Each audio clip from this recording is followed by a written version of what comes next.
One last dance of one of, if not the greatest men's rivalry in the sport of tennis. Novak Djokovic versus Rafael Nadal.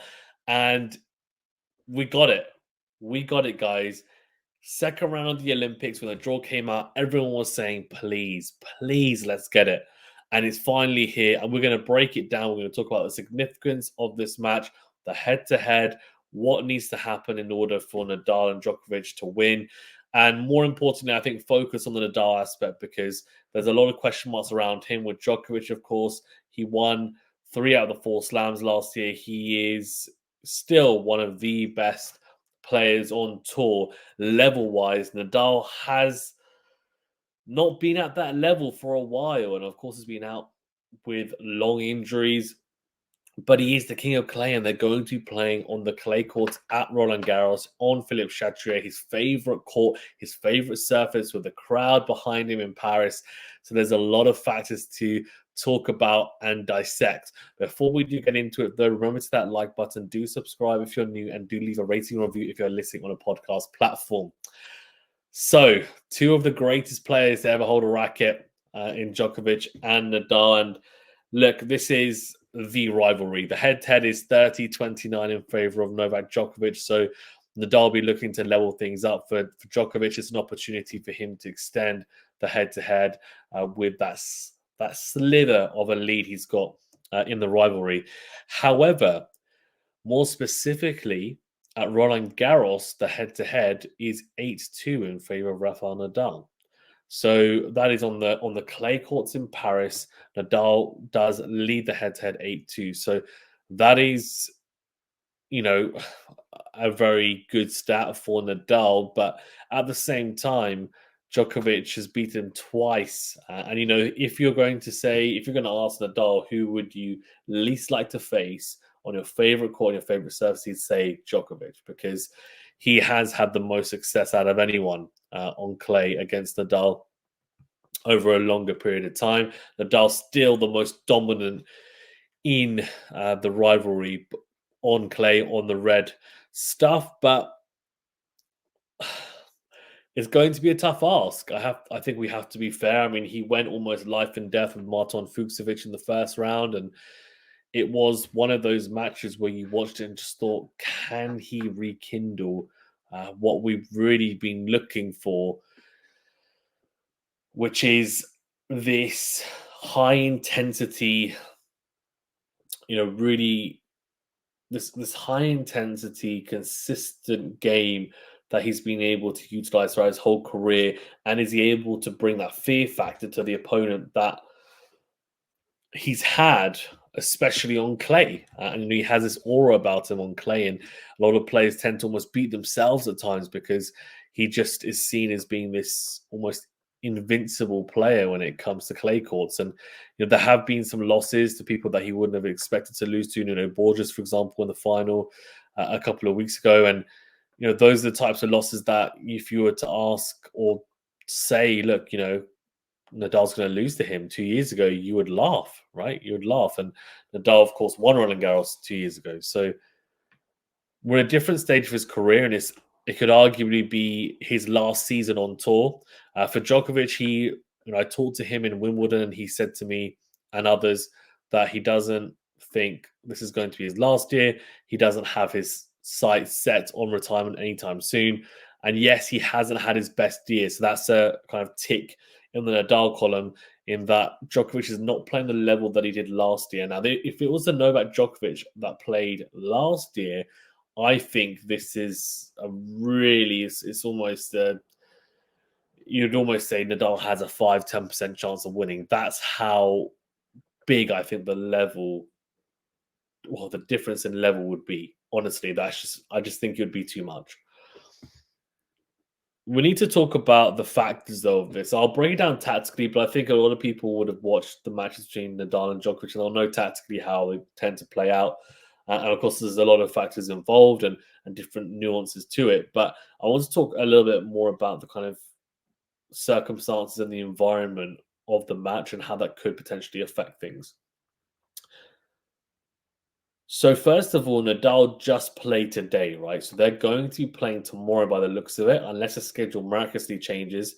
Nadal played at around 12:30 today to have less than 24 hours to recover and then play against Djokovic. Now, there are a lot of question marks over whether he is even going to play this match because there's a lot of people saying, well, he might not feel he's fit enough to play it. Now, he's not playing doubles tomorrow from what I can see.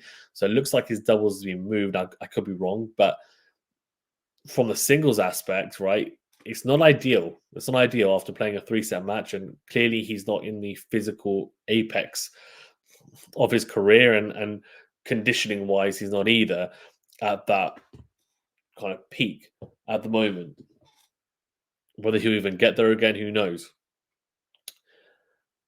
But the positive thing is because it's at 12:30, it will be day conditions, which, whenever this matchup has been talked about Roland Garros, there's always been a thinking which, look, I mean, there's always an edge, I think, to Nadal historically in this matchup on clay. But the thinking was that if it was in the evening, Djokovic had a better chance in cooler conditions than if it were to be in the daytime when the conditions are more lively. It's warmer, so the ball is just kicking off the surface. A lot more higher bouncing, just getting through the court quicker. And it just rewards players who are hitting with really high topspin like Nadal and who are able to penetrate through the court with just weight, a really, really heavy weighted shot. And that's exactly what Nadal's always had in his arsenal, right? With that buggy whip forehand. So the day conditions definitely suit Rafa. And that is something that, you know, is a positive thing for him. And he'll take going into the match and he'll be trying to hit through the court as much as possible and really trying to get the ball up above shoulder height for Novak, which, Novak is an incredibly versatile player, arguably the most well-rounded player ever to hold a tennis racket. But even for him, if he's going to take a ball above shoulder height, it can still be awkward. And we saw it in the past with the kick serves of certain players, especially on clay, trying to really kick the ball up high onto that backhand side. He has seemingly got over that tactical weakness somewhat. It's still not his best return, I think it's fair to say, but it's not a return that is a massive weakness anyway. What, of course, Nadal's going to try to do, and what he's had historically a lot of success against all players, is whip that forehand cross court into the backhand of Djokovic, try and make him take it above shoulder height. Now, it's going to be key, I think, for Nadal that he gets the placement right because with Djokovic, right, he is just so good at being able to redirect the backhand and he defends that corner super well. I mean, again, the ad court exchanges, I think he's the best historically to ever do it when it comes to navigating those exchanges. Now, Rafa needs to find good angles. We know that drag Djokovic out. And look, the knee doesn't seem to be a massive issue or an issue at all, really, for Djokovic. But Nadal doesn't want to be getting into longer rallies. And I think historically, the longer rallies, he probably wouldn't mind against Novak, but I think he needs to be a bit more aggressive, Nadal. And I've watched him the last few weeks, and he's been dropping the ball quite short. And if he does that against Novak, Novak's just going to step in, especially with the backhand, and he'll take it earlier. And even on the lively courts of Roland Garros in daytime and hot conditions, if Nadal's still dropping that ball short, it's not going to pop up the way he wants to really have the desired effect to push Novak. And tactically, it's going to be difficult for Rafa because the big question mark is going to be around the intensity that I mentioned earlier. Can he bring the ball quality and the intensity in his game tomorrow against Novak to make it competitive and potentially get the win? Because if he's not able to bring that to court, which we haven't seen I don't think we've seen it for a long enough period in a match since his comeback to say that we will definitely see it tomorrow. And if we don't see it and it's absent, then I think it's going to be quite straightforward for Novak. And look, that's me talking as someone who is a Nadal fan. And look, when I talk about these prediction and preview videos, I will always talk about it from an analytical point of view and put my personal feelings aside. But if I tune into my Nadal fan brain, even then, I think it's just very difficult to see a way that he wins this, in all honesty. And I hate to say it because, just as a general tennis fan and as someone who loves the sport more than anything, I want to see a competitive match. It's a 60th edition between the two players. I mean, we want to see three sets. We want to see, a really tight match and, some of those incredible rallies and highlight reel moments that we've seen throughout both players' careers. Throughout this whole rivalry, it's just been a historical rivalry, one that will be etched in the minds of tennis fans for all time. I'm just, in terms of other things that Nadal can potentially use, I guess, or if you're a Nadal fan or Djokovic fan, you can look at and say, well, is there anything that we can clutch at for Nadal and say, well, maybe that could be a difference. And one of the things is, I guess, the clay court or clay matches recently played. Now, Novak hasn't really played any. Well, he hasn't played any. The only one he played was against Ebden, which was 6-1, 6-level, 6-love, 6-1. And it wasn't really a match. It was almost like a practice match because Ebden's level was just not anywhere near high enough. And they did talk afterwards about the fact that maybe they should they should change the rules for the Olympics so other players can come in, etc., who are higher ranked. But it is what it is. He got the win. He looked pretty good, of course. He was really clinical, got it done quickly. But apart from that match on clay, the last time he played was at Roland Garros. So he hasn't had a lot of clay match practice before coming into the Olympics. Whereas for Nadal, he has, right? He has. He skipped Wimbledon to play it. Djokovic played up until the final of Wimbledon. So he's played a lot of grass court tennis. Now, Djokovic is such an experienced player, you'd expect him to adapt pretty quickly, although clay is probably the one surface where he doesn't have the most natural game in comparison to hard court and grass court. That's the only thing you could potentially take from it. So it could be a case if Nadal comes out really quickly and is firing on all cylinders, early doors, and he brings that intensity that, I said he really needs, then he could put himself in a really good position. And I think the first set is going to be crucial because I personally think Nadal has to win the first set to have a chance. If he loses the first set, I think I don't think he'll win.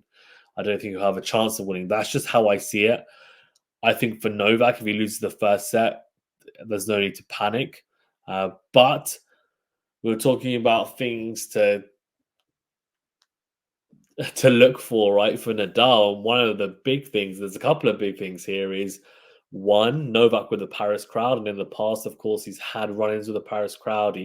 He said after his loss to Nadal a couple of years ago that the crowd were 95% on Nadal's side, cheering for him.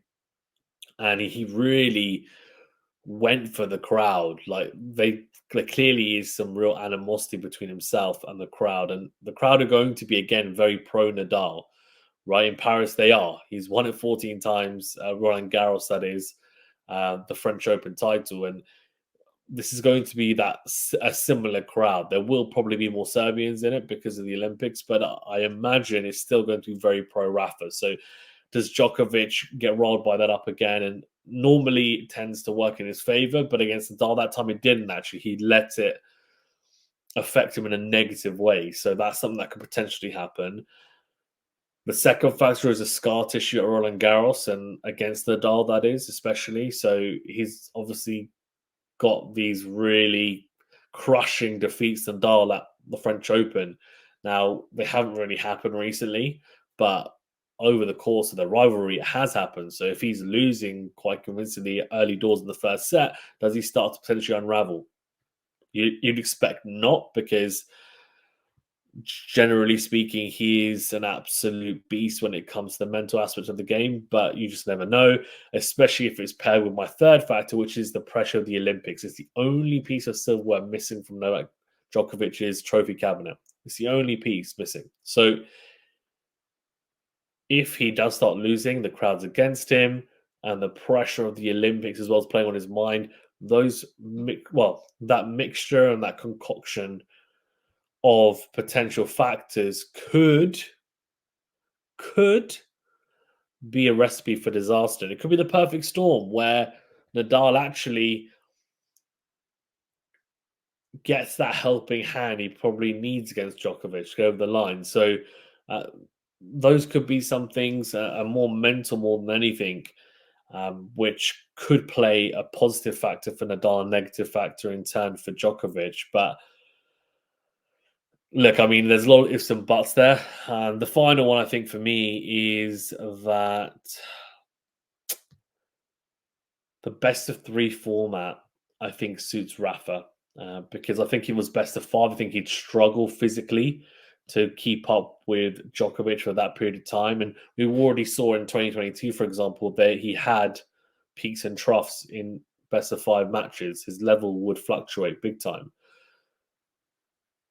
The fact that he's not even at that level now in a best of three, he's fluctuating quite wildly, almost game to game sometimes. So he needs this shorter format, I think, to give himself a good chance against Novak. And it does mean that it makes it more open in terms of who's potentially going to win. So I think that's a real positive for him as well. In terms of percentage of who I think is going to win, if we're taking all the factors that I mentioned, and I did say, of course, that Nadal has the advantage of the day conditions, but then we talked about rest time as well, and he's played a lot on clay, but the level's not quite been there. We talked about the Paris crowd scar tissue, obviously the pressure of the Olympics as well, and the format. So it leads me to a percentage of who I think is going to win, and I think if my heart tells me I'll say it's 50-50. But my brain says it's 75-25 in favor of Novak Djokovic. In terms of prediction, I think I would have to say, again, my heart would say Fazan, say 3 sets and a final set tiebreaker to whoever, because I wouldn't really mind. If it's final set tiebreaker, who cares who wins? It's just tennis is the winner. But my brain tells me that it's probably going to be a Djokovic straight set win. Now, there could be a tiebreaker in there, could be a couple of tight sets, and Nadal will be competitive definitely for some points, but I find it hard to see him being competitive for a set or more. Consistently, that is. And look, the factors that I said could definitely come into play. I just think there's a lot of different things that need to align. That the stars almost need to align for Nadal, and they could, right? Because it's a magical place for him. Philippe Chatrier, Roland Garros, the Olympics. They're all magical places for him. The stars could align for him, and he could pull off what would be, you could argue, one of the best victories of his career, given where he's at the moment in terms of level and his, just where he's at in terms of level and the stage of his career, and you compare that to where Novak is. But the cynic in me just says that Novak's going to take it in straights. Let me know in the comment section below what you guys think. Who's going to take it? I mean, are you excited for this? I'm definitely excited for it. I just can't wait to see what's going to happen. 2, what's your prediction? Who are you backing to win and why?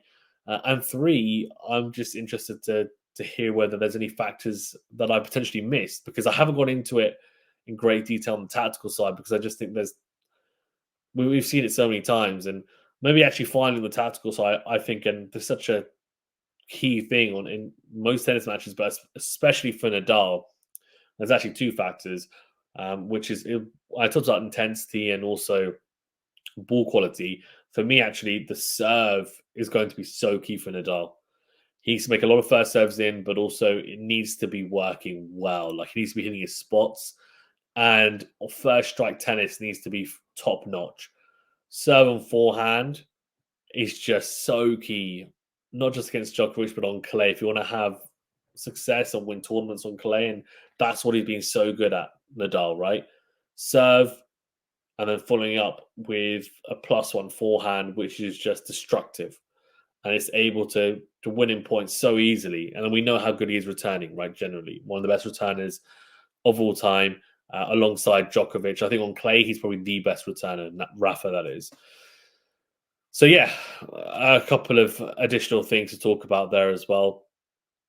Guys, appreciate you. I can't wait to watch this one. I just think it's going to be historical, no matter what happens, of course. It's just great to see these guys back on court, and it potentially is going to be the last time we ever see them. So soak it in, enjoy it.